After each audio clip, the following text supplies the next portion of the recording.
Hello friends, welcome to my YouTube channel. ഇന്നത്തെ നമ്മുടെ topic എന്ന് പറയുന്നത് എങ്ങനെയാണ് ഒരു proper diet and workout set ചെയ്യുന്നതാണ്. ആദ്യമായി നിങ്ങൾക്ക് എന്നെ തന്നെ പരിചയപ്പെടുത്താം. എൻ്റെ പേര് ചാക്കോ ആൻസൽ. ഞാനൊരു സർട്ടിഫൈഡ് പേഴ്സണൽ ട്രെയിനറാണ്. ഞാനിപ്പോൾ കറൻ്റ് യു കെയിലാണ് വർക്ക് ചെയ്യുന്നത്. കൂടാതെ തന്നെ ഞാൻ ഫ്രീലാൻസ് ട്രെയിനിങ്ങും ഓൺലൈൻ ട്രെയിനിങ്ങും ചെയ്യുന്നുണ്ട്. Now come to the point. എങ്ങനെയാണ് ഒരു proper diet and workout set ചെയ്യുന്നത്? ആദ്യമായി വർക്കൗട്ട് എങ്ങനെയാണ് നമ്മൾ ചെയ്യുന്നത്? എല്ലാവരുടെയും സംശയമാണ് ജിമ്മിൽ പോയി കഴിഞ്ഞാൽ എങ്ങനെയാണ് ഒരു വർക്കൗട്ട് ആദ്യം ചെയ്യുക എന്നുള്ളത്. നമ്മൾ സാധാരണ എന്താണ് കാണുന്നത്? പല ആൾക്കാരും ജിമ്മിൽ വർക്കൗട്ട് ചെയ്ത് നോക്കി അതേപോലെ കോപ്പി പേസ്റ്റ് ചെയ്യും. അല്ലെങ്കിൽ പ്രൊഫഷണൽ ബോഡി ബിൽഡേഴ്സിന്റെ യൂട്യൂബ് ചാനലിൽ കയറി അവരുടെ വർക്കൗട്ട് എങ്ങനെയാണോ അതേ കണക്കാണ് നമ്മൾ ചെയ്യുന്നത്.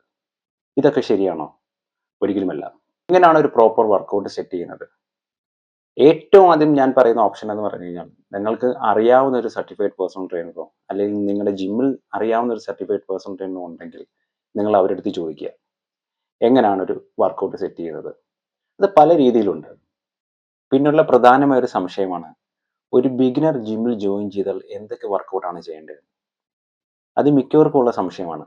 അങ്ങനെയുള്ള ആൾക്കാർ പല ആൾക്കാരുടെ അടുത്തും ചോദിക്കും ഞങ്ങൾ ആദ്യം എന്താണ് ചെയ്യേണ്ടത്. പല ആൾക്കാർക്കും പല അഭിപ്രായമാണ്. ചിലർ പറയും ഒരു മാസത്തേക്ക് വെയിറ്റ് ഒന്നും തുടരുത്, മൊത്തം ഗ്രൗണ്ട് വർക്കൗട്ട് ആയിരിക്കണം.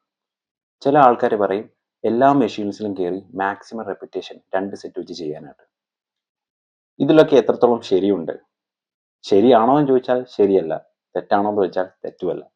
ഓരോരുത്തരുടെ രീതി അനുസരിച്ചാണ്. കാരണം പല പേഴ്സണൽ ഇപ്പോൾ ഒരു 10 പേഴ്സണൽ ട്രെയിനേഴ്സിനെ എടുത്തു കഴിഞ്ഞാൽ അല്ലെങ്കിൽ ഒരു 10 ഫിറ്റ്നസ് ട്രെയിനേഴ്സിനെ എടുത്തു കഴിഞ്ഞാൽ 10 രീതിയിലായിരിക്കും അവരുടെ ട്രെയിനിങ് മെത്തേഡ് ഉള്ളത്. ഇതൊക്കെ തെറ്റാണോ എന്ന് ചോദിച്ചു കഴിഞ്ഞാൽ ഒരിക്കലുമല്ല. പക്ഷെ തെറ്റ് പറയുന്നവരും ഉണ്ട്, ഇല്ലെന്നല്ല. പിന്നെ വേറൊരു പ്രധാനപ്പെട്ട ഒരു കാര്യമാണ് വർക്കൗട്ട് സ്റ്റാർട്ട് ചെയ്ത് ഒരു ബിഗിനേഴ്സ് ജിമ്മിൽ ജോയിൻ ചെയ്തതിന് ശേഷം വർക്കൗട്ട് സ്റ്റാർട്ട് ചെയ്തതിന് കഴിഞ്ഞാൽ ശരീരവേദന ഉണ്ടാകുന്നത്. അത് ചിലവർ തെറ്റായിട്ട് കാണും. ഒരിക്കലുമല്ല. അത് ബിഗിനേഴ്സിന് തന്നെ അല്ല, ഇന്റർമീഡിയറ്റ് ആയിട്ട് ചെയ്യുന്നവരോ അല്ലെങ്കിൽ വർഷങ്ങളായിട്ട് ജിമ്മിൽ ചെയ്യുന്നവരോ ബോഡി പെയിൻ ഉണ്ടാവാറുണ്ട്. ഇപ്പൊ ഞാനൊക്കെ പ്രോപ്പറായിട്ടൊരു നല്ലൊരു ലെഗ് വർക്കൗട്ടോ അല്ലെങ്കിൽ നല്ലൊരു ബാക്ക് വർക്കൗട്ടോ ഒക്കെ ചെയ്ത് കഴിഞ്ഞാൽ പിറ്റേ ദിവസം എനിക്ക് ആ മസിലിന് ഒരു വേദന കാണും. അപ്പോൾ ഞാൻ പറഞ്ഞു വരുന്നത് ഒരു പുതിയ വ്യക്തിക്ക് ഇന്ന വർക്കൗട്ടുകൾ മാത്രമേ ചെയ്യാൻ പാടുള്ളൂ, അല്ലെങ്കിൽ ഈ വർക്കൗട്ടുകൾ ചെയ്യാൻ പാടില്ല, അങ്ങനെ ഒന്നുമില്ല. നമ്മളിപ്പോൾ ഒരു ജിമ്മിൽ ജോയിൻ ചെയ്തതിന് ശേഷം ഒരു 2-3 മാസം കഴിഞ്ഞ് കഴിയുമ്പോഴത്തേക്കും നിങ്ങൾ പ്രോപ്പറായിട്ട് വർക്കൗട്ട് ചെയ്യാൻ പഠിച്ചു തുടങ്ങും.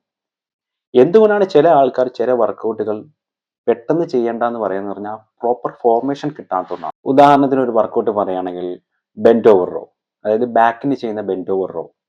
പുതിയ ആൾക്കാരെ കൊണ്ട് മാക്സിമം അത് ചെയ്യിക്കത്തില്ല. കാരണം അവരുടെ ആ ബെൻഡ് ചെയ്യുന്ന ആ പൊസിഷൻ കറക്റ്റ് ആവത്തില്ല. അതുകൊണ്ടാണ് ആദ്യത്തെ ടൈമിൽ അവരെ കൊണ്ട് അത് ചെയ്യിപ്പിക്കാത്തത്. അല്ലാതെ അവർ ചെയ്തുകൂടാന്നല്ല. ഇപ്പൊ നിങ്ങൾ 2 മാസം അല്ലെ 1 മന്ത് കഴിയുമ്പോഴത്തേക്കും നിങ്ങൾക്ക് ആ വർക്കൗട്ട് പ്രോപ്പറായിട്ട് പ്രോപ്പർ ഫോർമേഷനിൽ ചെയ്യാൻ പറ്റുന്നുണ്ടെങ്കിൽ നിങ്ങൾക്കത് ചെയ്യാം. നിങ്ങൾക്ക് ഏത് വർക്കൗട്ടും ചെയ്യാം. പക്ഷെ നിങ്ങൾ ചെയ്യുമ്പോൾ ശ്രദ്ധിക്കേണ്ടത് നിങ്ങൾ കറക്റ്റ് ഫോമിലാണോ ആ വർക്കൗട്ട് ചെയ്യുന്നത് മാത്രം നിങ്ങൾ ശ്രദ്ധിക്കുക. കൂടാതെ തന്നെ നിങ്ങൾക്ക് പറ്റുന്ന വെയിറ്റ് മാത്രം ലിഫ്റ്റ് ചെയ്യുക. നിങ്ങൾ ഒരു കാരണവശാലും ഈഗോ ലിഫ്റ്റ് ചെയ്യരുത്. അതിപ്പോൾ എല്ലാവരും പറയുന്ന ഒരു കാര്യമാണ് എന്തുകൊണ്ടാണ് ഈഗോ ലിഫ്റ്റ് ചെയ്യാൻ പാടില്ലാത്തത് എന്ന് വെച്ച് കഴിഞ്ഞാൽ ഒന്ന് മെയിൻ പ്രധാനമായ പ്രശ്നം എന്ന് പറഞ്ഞാൽ ഇഞ്ചുറീസ് ഉണ്ടാവും. പിന്നെ കൂടാതെ നമുക്ക് കറക്റ്റ് ഫോർമേഷൻ കിട്ടത്തില്ല. ഇപ്പം നിങ്ങൾക്ക് ചെസ്റ്റ് പ്രസ് ആണെന്നുണ്ടെങ്കിൽ നിങ്ങൾ ഈഗോ ലിഫ്റ്റ് ചെയ്യുമ്പോൾ നിങ്ങൾ ഷോൾഡറിലേക്കായിരിക്കും ആ ഒരു കണക്ഷൻ പോകുന്നത്. നിങ്ങൾക്ക് ചെസ്റ്റ് മസിൽസിലോട്ട് ടാർഗറ്റ് ചെയ്യാൻ പറ്റത്തില്ല. അതുകൊണ്ടാണ് ഈഗോ ലിഫ്റ്റ് ചെയ്യലു എന്ന് പറയുന്നത്. നിങ്ങൾക്ക് പറ്റുന്ന വെയിറ്റ് ഇട്ട് നിങ്ങൾ ചെയ്യുക. പിന്നെ പല ആൾക്കാരും പറയുന്നുണ്ട് മാക്സിമം റെപ്പിറ്റേഷൻ ചെയ്യണം. ചെറിയ വെയിറ്റ് ഇട്ട് മാക്സിമം റെപ്പിറ്റേഷൻ ചെയ്യണമെന്നുള്ളത്. ഓക്കെ, നിങ്ങൾക്കൊരു വാം അപ്പ് സെറ്റ് ആണെങ്കിൽ നിങ്ങൾക്ക് അത്രയും ചെയ്യും. ഇപ്പോൾ ചെറിയ വെയിറ്റ് ഇട്ട് നിങ്ങൾ മാക്സിമം റെപ്പിറ്റേഷൻ ചെയ്യുന്നത് നിങ്ങളൊരു വാം അപ്പിന് വേണ്ടിയാണ്. വാം അപ്പിന് വേണ്ടി മാത്രമേ നിങ്ങളത് ചെയ്യാവുള്ളൂ. അല്ലാതെ നിങ്ങളൊരു 3 to 4 സെറ്റ് ചെറിയ വെയിറ്റ് മാക്സിമം റെപ്പിറ്റേഷൻ, അതായത് ഒരു 20 to 25 റെപ്പിറ്റേഷൻ ചെയ്യുന്നത് തെറ്റാണ്. നിങ്ങൾക്ക് വാം അപ്പ് ആയിട്ട് ഒരു സെറ്റ് ഹൈ റെപ്സിൽ ചെയ്യാം. അതിനുശേഷം നിങ്ങൾ പ്രോഗ്രസീവ് ഓവർലോഡ് ചെയ്യണം. എന്താണ് പ്രോഗ്രസീവ് ഓവർലോഡ് എന്ന് വെച്ച് കഴിഞ്ഞാൽ ഓരോ സെറ്റ് കഴിയുമ്പോഴും ചെറിയ ചെറിയ വെയിറ്റ് ആഡ് ചെയ്യുക. മാക്സിമം നിങ്ങൾ ഓരോ റെപ്പിറ്റേഷൻ ചെയ്യുമ്പോൾ 10 റെപ്പിറ്റേഷൻ്റെ മേലോട്ട് ചെയ്യാൻ ശ്രദ്ധിക്കുക. അങ്ങനെയാണ് നമ്മളൊരു വർക്കൗട്ട് സെറ്റ് ചെയ്യുന്നത്. അപ്പോൾ അങ്ങനെയാണ് നിങ്ങൾ ഓരോ വർക്കൗട്ട് സെറ്റ് ചെയ്യേണ്ടത്. നിങ്ങൾക്ക് ഏതൊക്കെ വർക്കൗട്ട് വേണമെങ്കിലും നിങ്ങൾക്ക് ചൂസ് ചെയ്യാം. അത് നിങ്ങളുടെ ഇഷ്ടമാണ്. പക്ഷെ നിങ്ങൾ ശ്രദ്ധിക്കേണ്ടത് നിങ്ങൾ പ്രോപ്പർ ന്യൂട്രീഷനും പ്രോപ്പർ റെസ്റ്റും നിങ്ങൾ വർക്കൗട്ടിൻ്റെ കൂടെ തന്നെ ഉണ്ടായിരിക്കണം.